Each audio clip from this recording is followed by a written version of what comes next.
ನಮಸ್ಕಾರ. ನಿಜ ಕನ್ನಡ ನ್ಯೂಸ್ ತರುತ್ತಿರುವ ಈ ವಿಶೇಷ ವಿವರಣಾತ್ಮಕ ವಿಶ್ಲೇಷಣೆಗೆ ಸ್ವಾಗತ.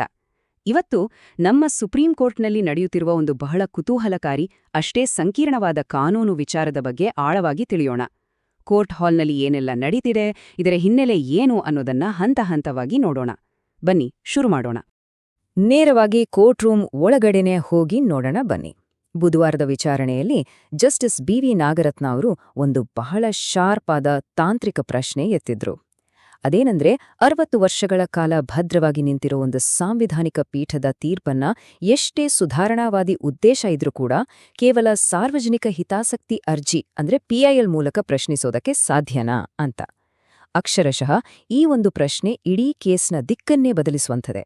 ಸುದೀರ್ಘ ಕಾಲದಿಂದ ಇರೋ ತೀರ್ಪುಗಳನ್ನ ಚಾಲೆಂಜ್ ಮಾಡೋದಕ್ಕಿರೋ ಮಿತಿಗಳ ಬಗ್ಗೆ ಇದು ನೇರವಾದ ಬೆಳಕು ಚೆಲ್ಲುತ್ತೆ. ವಿಭಾಗ 1 ಸುಪ್ರೀಂ ಕೋರ್ಟ್ ಮುಂದಿರೋ ಪ್ರಮುಖ ಪ್ರಶ್ನೆ. ಅಸಲಿಗೆ ಈ ಇಡೀ ವಿವಾದ ಶುರುವಾಗಿದ್ದೆಲ್ಲಿಂದ?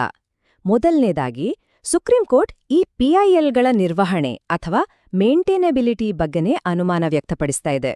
ಎರಡನೇದಾಗಿ ದಾವೂದಿ ಬೋಹ್ರಾ ಸಮುದಾಯದ ಮುಖಂಡರಿಗೆ ತಮ್ಮ ಸದಸ್ಯರನ್ನ ಸಮುದಾಯದಿಂದ ಉಚ್ಚಾಟನೆ ಮಾಡೋ ಅಥವಾ ಬಹಿಷ್ಕರಿಸೋ ಅಧಿಕಾರ ಇದೆಯಾ ಇಲ್ವಾ ಅನ್ನೋದನ್ನ ಈ ಅರ್ಜಿಗಳು ಪ್ರಶ್ನಿಸ್ತಾ ಇವೆ.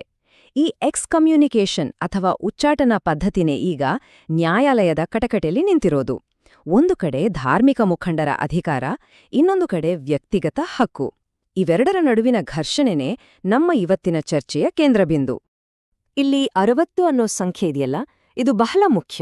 ನ್ಯಾಯಪೀಠದ ಹಿಂದೇಟಿಗೆ ಅಸಲಿ ಕಾರಣನೇ ಈ 60 ವರ್ಷ. ಯಾಕಂದ್ರೆ ದಾವೂದಿ ಬೋಹ್ರಾ ಸಮುದಾಯದ ಈ ಧಾರ್ಮಿಕ ಆಚರಣೆಗೆ ಸಾಂವಿಧಾನಿಕ ರಕ್ಷಣೆ ಸಿಕ್ಕಿ ಬರೋಬ್ಬರಿ 6 ದಶಕಗಳೇ ಕಳೆದಿವೆ. ಯಾವುದೇ ಒಂದು ಕಾನೂನು ಅಷ್ಟು ದೀರ್ಘಕಾಲ ಭದ್ರವಾಗಿ ನೆಲೆಯೂರಿದೆ ಅಂದ್ರೆ ಅದನ್ನ ರಾತ್ರೋರಾತ್ರಿ ಸುಲಭವಾಗಿ ಅಲ್ಲಗಡಿಯೋಕೆ ಆಗಲ್ಲ ಅನ್ನೋದೇ ನ್ಯಾಯಪೀಠದ ದೊಡ್ಡ ಕಾಳಜಿ. ವಿಭಾಗ 2 1962ರ ಸಾಂವಿಧಾನಿಕ ಪೀಠದ ತೀರ್ಪು.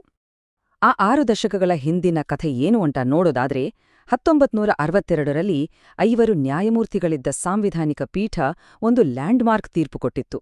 ಅದೇ ಸರ್ದಾರ್ ಸೈಯದ್ನ, ತಾಹಿರ್ ಸೈಫುದ್ದೀನ್ ಮತ್ತು ಬಾಂಬೆ ರಾಜ್ಯದ ನಡುವಿನ ಕೇಸ್.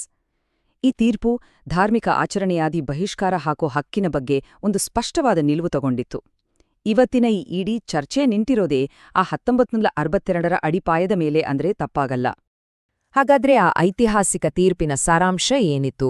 ಅದೇ ರಕ್ಷಿತ ಆಚರಣೆ ಅಥವಾ ಪ್ರೊಟೆಕ್ಟೆಡ್ ಪ್ರಾಕ್ಟೀಸ್. ಹೌದು, 1962ರ ಆ ಜಜ್ಮೆಂಟ್ ದಾವೂದಿ ಬೋಹ್ರಾ ಸಮುದಾಯದ ಒಳಗಡೆ ಈ ಉಚ್ಚಾಟನಾ ಪದ್ಧತಿನ ಮುಂದುವರಿಸೋಕೆ ಪರ್ಮಿಷನ್ ಕೊಡ್ತು. ಅಷ್ಟೇ ಅಲ್ಲ, ಅದನ್ನ ಸಂವಿಧಾನಬದ್ಧವಾಗಿ ರಕ್ಷಿಸಲ್ಪಟ್ಟ ಆಚರಣೆ ಅಂತಾನೂ ಅಧಿಕೃತವಾಗಿ ಡಿಕ್ಲೇರ್ ಮಾಡ್ತು. ಇದೇ ಕಾರಣಕ್ಕೆ ಈ ಪದ್ಧತಿ ಇಷ್ಟು ವರ್ಷಗಳ ಕಾಲ ಯಾವುದೇ ಅಡೆತಡೆಯಿಲ್ಲದೆ ಹಾಗೆ ಮುಂದುವರೆದುಕೊಂಡು ಬಂದಿದೆ. ವಿಭಾಗ 3 ಹೊಸ ಕಾಯ್ದೆ ಮತ್ತು ಶುರುವಾದ ಸಂಘರ್ಷ. ಇಲ್ಲೊಂದು ನೇರವಾದ ಮುಖಾಮುಖಿ ಇದೆ, ಗಮನಿಸಿ. ಒಂದು ಕಡೆ ಉಚ್ಚಾಟನೆಯನ್ನ ರಕ್ಷಿತ ಆಚರಣೆ ಅಂತ ಒಪ್ಪಿಕೊಂಡ 1962ರ ಸಂವಿಧಾನಿಕ ಪೀಠದ ತೀರ್ಪು, ಇನ್ನೊಂದು ಕಡೆ ಮಹಾರಾಷ್ಟ್ರ ಸರ್ಕಾರ ತಂದ 2016ರ ಸಾಮಾಜಿಕ ಬಹಿಷ್ಕಾರದಿಂದ ಜನರ ರಕ್ಷಣಾ ಕಾಯ್ದೆ. ಈ ಎರಡು ಬೇರೆ ಬೇರೆ ಕಾಲಘಟ್ಟದ ಬೇರೆ ಬೇರೆ ಉದ್ದೇಶಗಳ ಕಾನೂನುಗಳ ನಡುವೆ ಈಗ ದೊಡ್ಡ ಮಟ್ಟದ ಸಂಘರ್ಷ ಏರ್ಪಟ್ಟಿದೆ. ಇದೊಂಥರ ಇತಿಹಾಸ ಮತ್ತು ಆಧುನಿಕತೆಯ ನಡುವಿನ ಫೇಸ್ ಆಫ್ ಅಂತಾನೆ ಹೇಳಬಹುದು. ಈಗ ಈ 2014ರ ಮಹಾರಾಷ್ಟ್ರ ಕಾಯ್ದೆ ಬಗ್ಗೆ ಸ್ವಲ್ಪ ಡೀಟೇಲ್ ಆಗಿ ನೋಡೋಣ. 2016ರಲ್ಲಿ ಜಾರಿಗೆ ಬಂದ ಈ ಕಾಯ್ದೆಯ ಮುಖ್ಯ ಉದ್ದೇಶ ಬರೀ ಶಿಕ್ಷೆ ಕೊಡೋದಲ್ಲ, ಬದಲಾಗಿ ಸಾಮಾಜಿಕ ಬಹಿಷ್ಕಾರವನ್ನ ತಡೆಯೋದು, ನಿಷೇಧ ಮಾಡೋದು, ಹಾಗೇನೇ ಸಂತ್ರಸ್ತರಿಗೆ ಪರಿಹಾರ ಒದಗಿಸೋ ಸಮಗ್ರ ದೃಷ್ಟಿಕೋನವನ್ನ ಇದು ಹೊಂದಿದೆ. ಇದು ಆಟೋಮ್ಯಾಟಿಕ್ ಆಗಿ ದಾವೂದಿ ಬೋಹ್ರಾ ಸಮುದಾಯದ ಉಚ್ಚಾಟನಾ ಪದ್ಧತಿಯ ಬೇರಿಗೆನೇ ಡೈರೆಕ್ಟ್ ಆಗಿ ಸವಾಲ್ ಹಾಕಿದೆ. ವಿಭಾಗ 4 9 ನ್ಯಾಯಮೂರ್ತಿಗಳ ಪೀಠದ ಮುಂದಿರೋ ಸವಾಲು.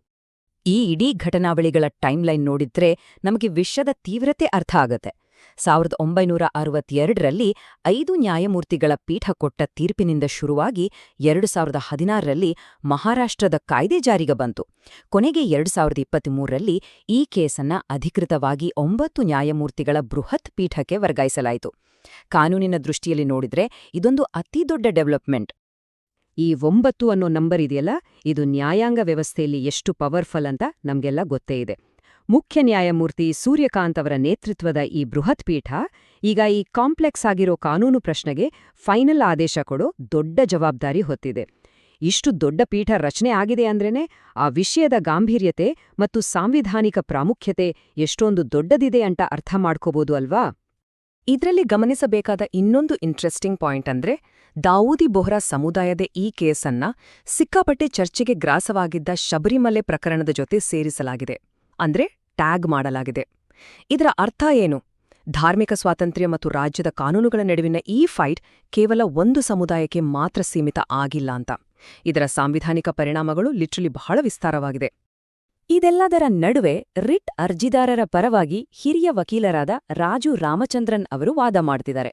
ಅವರ ವಾದದ ಮೇನ್ ಪಾಯಿಂಟ್ ಏನಪ್ಪಾ ಅಂದ್ರೆ ಇದೊಂದು ಸುಧಾರಣಾವಾದಿ ಅಥವಾ ರಿಫಾರ್ಮಿಸ್ಟ್ ಹೆಜ್ಜೆ. ಏನೇ ತಾಂತ್ರಿಕ ಅಡೆತಡೆಗಳು ಇದ್ರೂ ಕೂಡ ಬದಲಾಗ್ತಿರೋ ಕಾಲಕ್ಕೆ ತಕ್ಕ ಹಾಗೆ 1962ರ ಆ ಹಳೇ ತೀರ್ಪನ್ನ ಕ್ಯಾನ್ಸಲ್ ಮಾಡ್ಲೇಬೇಕು ಅನ್ನೋದು ಅವರ ಸ್ಟ್ರಾಂಗ್ ಡಿಮ್ಯಾಂಡ್ ಆಡಿದೆ. ಸೊ ನಾವೀಗ ಈ ವಿಶ್ಲೇಷಣೆಯ ಕೊನೆ ಹಂತಕ್ಕೆ ಬಂದಿದ್ದೀವಿ.